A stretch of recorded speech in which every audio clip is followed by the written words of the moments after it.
Marvel's Spider-Man 3 is coming, and if Insomniac Games follows their pattern, the opening mission is going to be huge. Spider-Man 1 gave us a boss battle with Kingpin, and Spider-Man 2 gave us a Sandman boss battle, and Miles Morales, that solo game, gave us a Rhino boss battle. All of those three games I've listed, those battles were at the start of the game. You get thrown right in, and you were chucked. Like the straight mission you were just chucked in is fighting Kingpin, fighting Sandman, or even fighting Rhino. So who's next? How could the opening mission in Spider-Man 3 top those three games so far? What's up everybody, my name is The Avenger, and today I'm going to tell you exactly how they can do that. I'm going to break down my theory for how the first mission could play out, with Miles as the main Spider-Man, a massive villain fight, and a tease at Peter Parker's return. We're going to jump right into it, but before we do, I want to say thank you guys for the support. We are at 400 subscribers, which is absolutely wild. So I want to say thank you guys for the support on the channel so far. But we're going to hop right into it now. So at this point in the story, Peter is retired from being Spider-Man. We know this from Spider-Man 2. He's taken a break. In my theory, he's married to MJ. And he probably has Mayday. Or at least is expecting Mayday. That's my theory for this. And at the moment, Miles is the main Spider-Man of New York. So this is his city, his playground, his responsibility.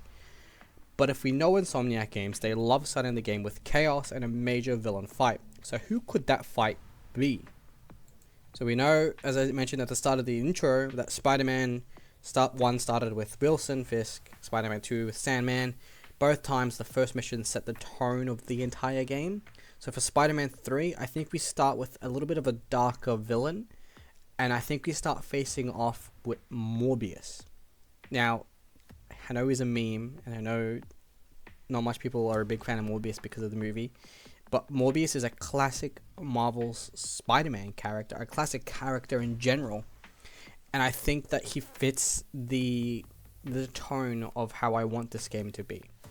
So I'm thinking Spider-Man, which we're talking about Miles here. I'm thinking he's been on a lead for Morbius for a very long time. And I feel like maybe this game, it's about a 2-3 year gap. So maybe in the 2-3 years, Miles Morales has been the Spider-Man. He's been chasing down a lead on Morbius, and he finally found Morbius, or he's finally got something that is like, yep, this is my guy. I'm gonna get him. It also builds up the tone of the game. So Morbius is a darker villain. He's a vampire. It'd be cool to see him maybe. Obviously, I don't think they'll show on screen death, like people dying, but it would be cool to see like him sucking, blood out of some guy's neck or whatever it may be. And I feel like the building should start in like a lab, like the story should start in like a lab, like a building setting in the lab. And I feel like it'd be cool to see Morbius testing something on himself and then become the vampire, and then Miles is like interning there or something, and then he puts the suit on, and we'll talk more about that shortly. How I think it will play out is I see the game opening where Miles is swinging through New York in a brand new sleek suit. So we know that they don't like the toothpaste Colgate advertisement suit, so I feel like we're going to go back to the original Miles Morales costume with the black and the red. I don't know how they can top it being better than the previous games, Miles Morales and Spider-Man 2, but I feel like there's a thing that they could probably do where it's maybe the Spider-Man logo is a little bit more larger, maybe, and it like drips down and it goes into the red assets on around his arms and legs, maybe a little bit more. I'm spitballing ideas. I'm not really a game designer, but this is how I would kind of picture it. I feel like, so he's evolved since Spider-Man 2. He knows how to, like, he is Spider-Man now. He knows what responsibilities. He's not going to go off the rails like he did with Martin Lee, for example. So I feel like the game starts off in Miles swinging around, chasing down, like, we're just trying to find, like, Morbius. So, the blood trails along rooftops, and we need to track it down. I feel like it'd be cool if they introduced a little bit of like a new mode, similar to how we got that mode with his tracker for the his Uncle Aaron missions, where the Prowler, you Prowler gear. It'd be cool to see him tweak that to match like some DNA strands, for example, and we're trying to find Morbius. So I feel like the game starts off with Miles Morales swinging across the city, chasing a lead to find Morbius, chasing blood trails at the moment. Morbius has recently kidnapped another villain.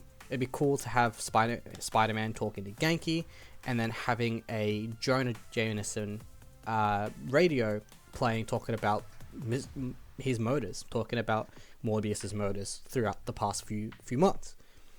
I feel like that would be a cool start. We get thrown right into the city. We're swinging. We're chasing down these leads. We find it. We start tracking it down, and then we know where to go. So I feel like that would be pretty cool as a start mission. So you get thrown right in. It's just like a cool cinematic at the start of like Miles maybe swinging around. Similar to how Spider-Man 1, he was putting the suit on and then you just get chucked right in. I feel like it would be cool to see Miles Morales to have a really similar intro to Spider-Man 1. So he's in his building, he changes his clothes, puts his suit on, boom, straight into the mission, call it a day. That's how I think it starts, that mission, and it would be cool to see like the scratch marks on the buildings, and it would be cool to see maybe the game starts off in the night. So Miles Morales started off during the sunset, Spider-Man 2 started off during the day, and Spider-Man 1 started off during the morning-ish time. If you play the Spider-Man remaster, it's a lot more red and purple outside than it is daytime, but it'd be cool to have the game start out at night. That's what I think of how it should start out. It'd be cool because it leads into a little bit of a chase. So you try to find Morbius, and then the tracker pins, and then you're like, okay, this is where he is. It would be pretty cool to see that. So it starts off with, Miles. I'm geeking out, guys. I'm gonna interrupt the clip right here as I'm editing it and just say I'm currently geeking out. It would be so cool to have in a game, and I'm super stoked at what any ideas that they could give, but this is how I would want it. So if you guys are enjoying it so far, click that like button and subscribe. If you guys have any issues with my ideas, let me know down in the comments below, and if you've got any better ideas, let me know down in the comments below. I read all the comments, and I 99.99% of the time reply to all the comments. But then I feel like the opening would be perfect this way, and you get thrown into a boss battle with Morbius. Now, you set the tone of Miles and Morbius fighting, some dialogue exchanges, maybe Morbius knows Spider-Man's been on his tail for a little while, and then it would be cool to see the boss fight take a bit of a drastic turn. So I feel like while Spider-Man is about to win, and is about to defeat Morbius, a Green Goblin pumpkin grenade gets thrown into the building that they're in, the little laboratory that they're in, or the little area that they're fighting in at the moment. Wherever it may be, I'm sticking to a laboratory. I feel like if a little goblin ball thrown in, and you just hear a little bit of like distant laughter, and then boom, building explodes. Miles gets badly injured, badly attacked. He's out of commission. He's knocked out. He's injured, broken bones. Green Goblin's glider comes in and it just attacks Miles even more, the same way it does in Far From Home to not Far From Home, in No Way Home to Aunt May, for example. The glider just comes in and just attacks Miles like that. That sets the tone that Goblin is the villain of the story. It shows that Goblin he's already on Demon Time, and we know Norman's going to be on Demon Time, but we can see it in that esque. We see it that he's there, he's about to do that. He does it. Morbius gets to escape, leading into another side mission or a side storyline and some different activities that you need to go and do in the open world to then find the boss fight again, and then do that boss fight in the middle of the game or whenever you want to do it. But it sets the tone that Morbius escapes. Miles is injured, badly damaged, badly broken. Goblin is on Demon Time, but doesn't kill him because he wants Peter Parker to find him. And then, and then it cuts to a cutscene, and you see, you hear Genki screaming Miles' name or whatever, and then it cuts to a cutscene, and Peter, Mayday, and MJ are sitting on the couch to turn on the TV, and then they see on the news the explosion.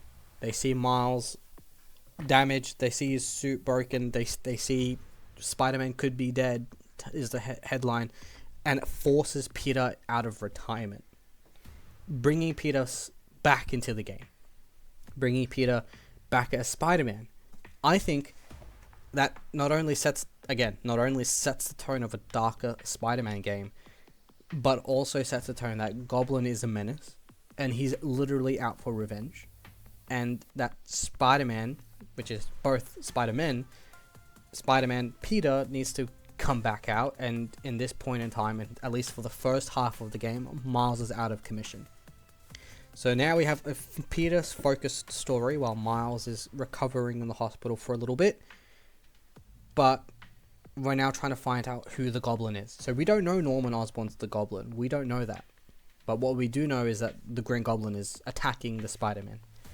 So I think that's when the story should pick up, and that's how the first introduction of the game should look. It would be perfect for a number of reasons. I've said this multiple times and I sound like a broken record here, but it shows Miles Morales as his own Spider-Man for the first mission. It shows where he is. It teases Peter Parker's return. It shows his return, sorry. It introduces a villain we have not seen yet, Morbius, while setting up the big bad Green Goblin right from the start. And third, it fits Insomniac's trend of huge cinematic openings that sets the stakes immediately. Now, cinematic wise, I feel like we could get some really cool slow motion shots of Spider-Man taking down Morbius, getting scratched in slow motion, dodging everything, everything's just a mess, running around the city. Some cool cinematics would be, it would be pretty insane. That's what I'm thinking for the introduction of Spider-Man 3. So what do you guys think? Would you want the game to start out like this? Do you guys have any better ideas on who the main villain could be at the start of the story instead of it being Morbius, for example, Hobgoblin or anything else? What do you think of the Green Goblin tease? Do you think that that's something that would actually work? Would you like to see that? Or do you have a completely different theory? Drop your thoughts down in the comments below, and don't forget to subscribe for more Spider-Man content. Trust me, we've got to talk about Spider-Man 3 before it drops, and I've got a lot to talk about. And I'm super stoked, super excited, and I hope Insomniac lives up to the expectation that I have the game in my hand. And I honestly think that no matter how they release it, no matter what they do, even if it's not this dark or if it's not this good, in my head, I will still love the game, and I will always love the game, because whatever Insomniac does, they cook. Another thing I do is I hope they take the time to actually make the game good and not rush the story. And that's a wrap for me, guys. Have an awesome day, guys. Peace out. See ya.